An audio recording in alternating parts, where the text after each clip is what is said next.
네, 안녕하세요. 아침쌤입니다. 오늘은 아이들의 아침 공부 근황에 대해서 좀 이야기를 해보려고 합니다. 저희 집 아이들이 이제 등원을 하기 전에, 학교를 가기 전에 아침 공부를 하고 간다라고 말씀을 드렸는데요. 그 공부 시간이 굉장히 단축이 되고 있습니다.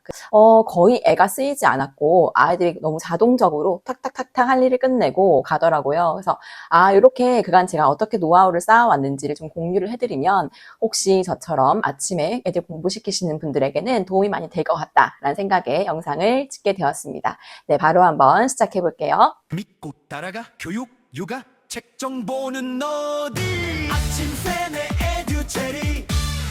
네, 여러분, 저는 아침에 사람이 공부를 해야 한다라고 생각을 하거든요.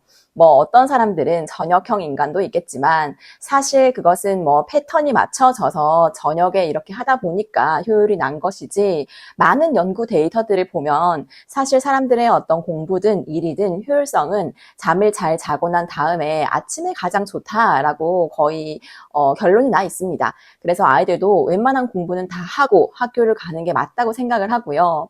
그러면 좀 일찍 일어나야 되니까 일찍 일어나서 아침에 분주하게 할 일을 쫙 끝내고 좀 학교를 일찍 가는 것까지, 그러니까 굉장히 타이트하게 아침 시간을 쓰는 것이 결국은 아이들이 뭐 학교를 갔다 와서는 쉴 수 있고 잠도 일찍 잘 수 있고 체력은 체력대로 보충할 수 있고 키도 쑥쑥 클 수 있는 그런 좋은 선순환의 구조다라고 생각을 합니다. 오늘은 저희 집 애들은 보통 6시 정도는 일어나는 것 같아요. 제가 깨우진 않고 사실 제가 더 늦게 일어나는 경우도 많거든요. 그런데 저희 집 아이들은 아주 어렸을 때부터 아침잠이 좀 없었습니다. 그래서 자동적으로 아침 육아를 많이 하게 되었어요.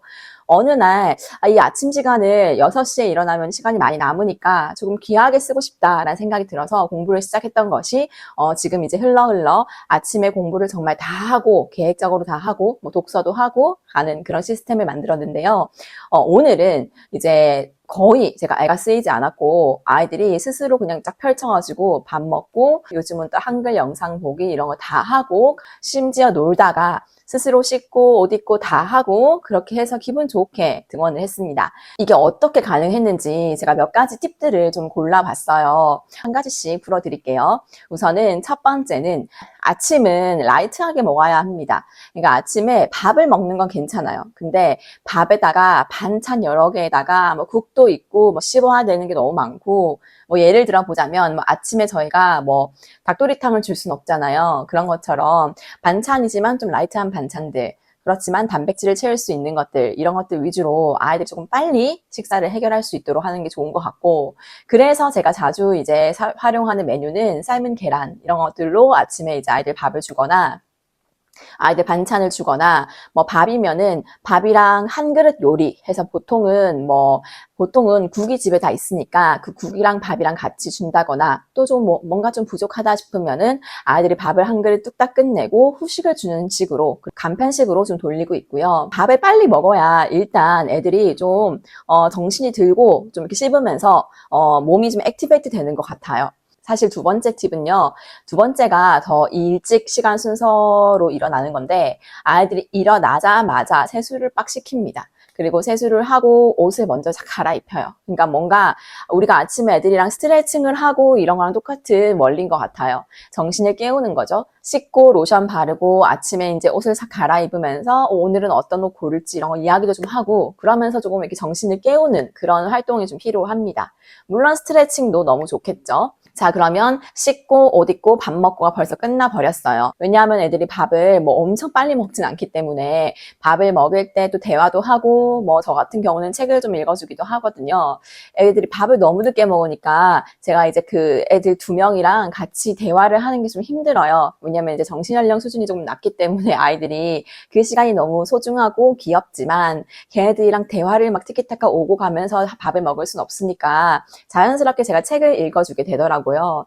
그래서 책을 보면서 아이들 밥을 먹고 그렇게 하면 보통 1시간이 갑니다. 자, 그러면 이제 뭐 준비 다 했잖아요. 가방 메고 가면 되는데 시간이 많이 남기 때문에 그때부터 이제 공부를 하기 시작하는 거죠. 공부를 빨리 이렇게 하고 증언을 할 수 있게 하는 비결은, 첫 번째는 좀 인내심이 필요합니다. 애들이 자, 내가 이거를 습관을 들여야겠다 해서 이렇게 쭉 한다고 해서 절대로 바로 되지 않고요. 제 체감상으로는 한 몇 개월은 걸리는 것 같아요. 뭐 최소 우리가 습관 관련 책을 읽어보면 최소 습관이 드는데 90일이라는 시간이 필요하다라는 연구 결과가 있다고 합니다. 그게 한 석 달이니까 아이들한테도 석 달 정도의 시간이 필요하지 않을까 추측을 합니다. 실제로 저희 아이들도 그랬고요. 그렇게 좀 엄마가 그 석 달 정도는 좀 인내심을 가지고 잘 안 되는 날도 있겠지만 크게 낙담하지 말고 언젠가 되겠지, 하다 보면 되겠지라는 그런 믿음으로 좀 아침에 아이들을 공부를 시키시는 게 필요할 것 같고요. 그렇게 좀 시간이 쌓이고 인내심을 쌓아가다 보면 어느 순간 오늘의 저희 집 가정처럼 아침에 아이들이 크게 우왕좌왕하지 않고 해야 할 것들 꺼내서 쫙쫙쫙 하고 저랑 질문도 하고 모르는 거 물어보고 피드백도 주고 다 해도 굉장히 스무스하게 흘러가는 순간들이 반드시 옵니다. 왜냐하면 아이들은 또 금방금방 배우기 때문에 또 인간은 학습의 동물이기 때문에 하면 무조건 다 할 수 있다고 생각을 하거든요. 그러니까 첫 술에 너무 배부르다, 첫 술에 안 된다고 실망하지 마시고 아이가 한 석 달 정도는 잡고 내가 오늘 아침부터 아이 공부를 좀 시키고 가야겠다라고 마음을 먹으시면 좋을 것 같아요. 자, 두 번째 팁은요. 인내심은 가졌지만 또 조바심도 내시면 안 돼요. 아이들이 이제 아직 어리니까 또 습관도 제대로 들지 않았으니까 오늘은 정말 한바닥도 못하고 가는 경우도 있어요. 어떤 날은. 왜냐하면 애가 하기 싫어할 수도 있고 안쳐는 두었는데 문제는 풀지 않는 그런 이상한 현상을 보실 수도 있습니다. 그러니까 딴 생각을 하는 거죠, 애들도. 그리고 막 몸이 베베 꼬이기도 하고 하기 싫으니까 어떤 날은 엄마랑 실랑이를 하기도 하고 반드시 그런 순간들이 온다라고 생각을 하고요. 그건 정말 자연스러운 과정이다라는 것을 좀 알고 계시면 조바심을 내기보다는 얘가 이러는구나. 오케이. 오늘은 좀 빡세게 하지 말아야겠다. 오늘은 얘한테 좀 여유를 줘야겠다. 하지만 할 건 한다. 그러니까 오늘 한 문제만 풀더라도 괜찮으니까 한 문제는 대신 제대로 풀자. 아이가 스스로 생각하게끔, 스스로 그 문제의 답을 도출하게끔 그렇게 유도를 하시는 게 좋고요. 일단 뭐 한 문제만 예를 들어서 풀었어요. 그럼 애가 너무 그날은 하기 싫고 컨디션이 너무 안 좋은 거예요. 그런 애를 안 쳐도 계속 하는 거는 의미가 없기 때문에 책을 덮고 아침 공부를 좀 다른 쪽으로 돌리시는 게 좋아요. 뭐 예를 들면 평소에는 뭐 워크북을 풀 게 여러 가지가 있는데 그날은 애가 너무 풀기 싫어합니다. 그러면은 공부 느낌이 나지만 공부는 아닌 것들, 뭐 예를 들면은 뭐 책 읽기, 뭐 좋아하는 책들은 한 가지씩은 있을 거 아니에요. 그죠? 그런 책을 읽는다거나 아이가 좋아하는 영어 영상을 보여준다거나 뭐든지. 근데 이때 애들한테 약간 속임수를 쓰는 거예요. 오늘은 그럼 다른 공부해볼까? 우리 영어 영상 공부해볼까? 뭐 이런 식으로 공부라는 좀 단어를 쓰시는 게 좋아요. 그럼 애들도 그냥 영어 영상 보는 게 노는 시간이다 라고 인식하지 않고 이제 부모님이 공부라는 단어를 썼으니까 나 오늘 영어 영상 보는 공부를 했지. 나 오늘 공부했네. 이렇게 애들 생각하거든요. 어떻게 보면 좀 가스라이팅을 하는 거죠. 그런데 이제 뭐 유명한 밈도 있잖아요. 인생은 가스라이팅이다. 뭐 틀린 말은 아닌 것 같습니다. 아이들에게 어떤 좋은 습관을 길러주게 하기 위해서는 그런 노력들이 좀 필요한 것 같은데요. 자, 그러니까 오늘 그럼 우리 독서 좀 해볼까? 독서도 공부야. 뭐 이런 식으로. 물론 독서는 재밌는 공부야. 조금 더 이렇게 말을 붙이면 좋겠죠. 우리 오늘 좋아하는 영어 영상 공부해볼까? 그럼 영어 영상이 무슨 공부야? 공부지. 왜냐면 영어 영상 보면서 영어 공부도 할 수 있고 재미도 있으니까 얼마나 좋아. 이런 식으로 이제 대화를 좀 하실 수 있겠죠. 그렇게 어쨌든 뭐가 되었든 굳이 뭐 워크북으로 하지 않는 날이 있더라도 반드시 어떤 공부라는 느낌이 나는 활동들을 하고 보내시는 게 좋습니다. 그렇게 이제 석 달의 어떤 인고의 시간이 흐르면 아이들이 반드시 잘 하게 되는 순간들이 오고요. 엄마도 좀 아이들에게 아침 공부시키는 것에 본인 스스로 이제 생체 리듬이 좀 맞춰질 거예요. 그래서 아이들에게 너무 절절매지 않아도 너 이거 해. 나는 이거 할게. 뭐 이런 식으로 엄마와 아이가 좀 밸런스를 맞춰간다라는 느낌이 아마 양육자 본인에게도 좀 들 거예요. 그러면 이제 애들도 좀 편안하게 이거는 우리 집의 가정의 아침 루틴이구나. 내가 엄마가 시켜서 반드시 해야 하는 나만의 일이 아니라 이 시간에는 엄마도 뭔가 엄마 일을 하고 나도 내 일을 하고 책상에 앉아 있는다. 이건 당연한 거다라는 그런 가정 분위기가 만들어지고 그렇게 분위기가 잘 형성이 되면 아이들이 크게 이렇게 혼돈스러워하지 않고 당연히 해야 할 것들을 하고 아침에 등원을 하는, 등교를 하는 그런 아름다운 풍경이 벌어집니다. 반드시 믿으시면 좋겠고요. 한번 해보세요. 저는 이제 학교에서 아이들을 보면은 정말 예쁜 아이들이 어떤 친구들이냐면 일찍 등교하는 친구들이 그렇게 예쁘더라고요. 왜냐하면 일찍 등교하는 친구들은 웬만해서는 공부를 다 잘 합니다. 이게 일반 하위 오류에 빠져 있을 수도 있지만 제 데이터상은 보통 그렇습니다. 그래서 일찍 공부를 일찍 등교했다는 뜻이 미리미리 아침을 다 준비를 하고 서두르지 않고 왔다는 것이니까 뭔가 일상이 계획적으로 잘 잡혀 있다는 뜻이고, 그렇게 일상의 그 규율과 질서가 좀 있는 아이들은 결국은 당장 반에서 1, 2등 이렇게 못하더라도 결국은 시간이 지나면 중학교 1, 2, 3학년 이렇게 쭉 3년간 그 아이를 지켜보면 공부를 다 잘 하게 되더라고요. 왜냐하면 사실 공부는 기본이 잘 잡혀있으면 하게 될 수밖에 없거든요. 그 지식을 조금 더 알고 모르고의 차이가 있을 뿐이지 얘가 마음만 먹으면 언제든지 공부를 잘 할 수 있는 거예요. 그런데 그 기본은 생활 습관이 잘 잡혀 있어야 하고, 그 생활 습관이란 아침에 서두르지 않고 내가 해야 할 일을 다 마무리하고 온다. 이게 정말 중요한 것 같습니다. 이제 아이들이 좀 커가면은 학원을 많이 갈 수도 있고, 또 학교 후에, 방과 후에 일이 많이 생기겠죠? 그런데 이제 그때는, 예를 들어 학원이라고 하면 선생님이랑 나랑 같이, 그러니까 학원 선생님한테 배우는, 일방적인 강의식의 수업이잖아요.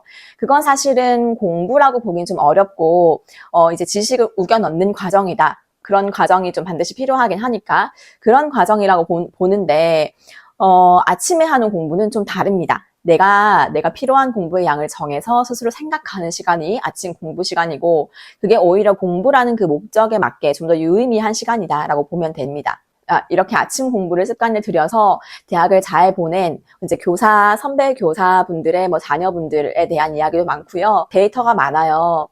이제 아이들이 고등학생 정도 되면 또 아침 공부가 아니라 새벽 공부로 이어지고 이렇게 되더라고요. 대신에 이제 잠은 좀 일찍 자겠죠. 그러니까 이 아이들은 패턴이 어떻게 되냐면, 방과 후에는 학원을 가서 이제 공부를 좀 보충을 하고, 이렇게 지식을 우겨 넣고, 선행을 하든 무엇을 하든 그렇게 하고, 아침에 일어나서 내가 어제 배웠던 것들을 내가 내 나름대로의 방식대로 스스로 공부하는 시간을 가져보는 거예요. 인강을 듣지 않고. 그게 좀 중요한 것 같고, 그렇게 좀 밸런스를 맞춰가면서 자기 주도적 학습을 아침에 하고 저녁에는 좀 다른 학습을 병행한다. 이런 게 잘 되면 아이들 성적이 좀 잘 오릅니다. 근데 그게 아니라 나는 내 공부할 시간은 전혀 없는데 방과 후에는 학원을 가야 되니까 점점 더 시간은 없어지고, 그러면 학원은 열심히 다니고 인강도 열심히 듣는데 정작 내가 내 공부할 시간은 없으니까 사실 공부가 안 되거든요. 성적이 오를 수도 없고요. 그래서 우리 이 영상을 보고 계시는 유초등 어머니들께서는 당장 지금부터 이제 아침에 애를 좀 일찍 깨우셔서, 그게 사실 시간이 좀 걸리지만 다 합니다. 그리고 일찍 재우면 되니까 너무 우리 애가 아침잠이 없어서 어떡하나 이런 생각 하지 않으셔도 괜찮을 것 같아요. 애들 8시, 9시에 재우는 게 훨씬 더 좋다고 생각을 합니다, 저는. 그래서 아침에 좀 일찍 깨우고 아침을 좀 많이 활용하신 다음에 그렇게 보내시는 것을 추천을 드리고요.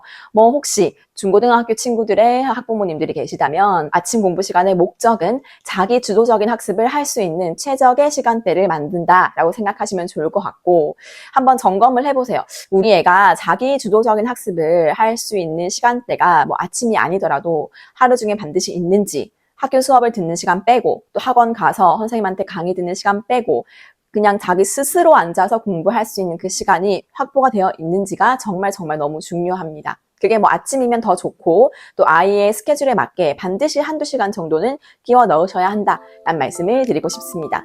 네, 오늘의 영상은 여기까지 해볼게요. 전 다음 시간에 다시 만나요. 굿바이.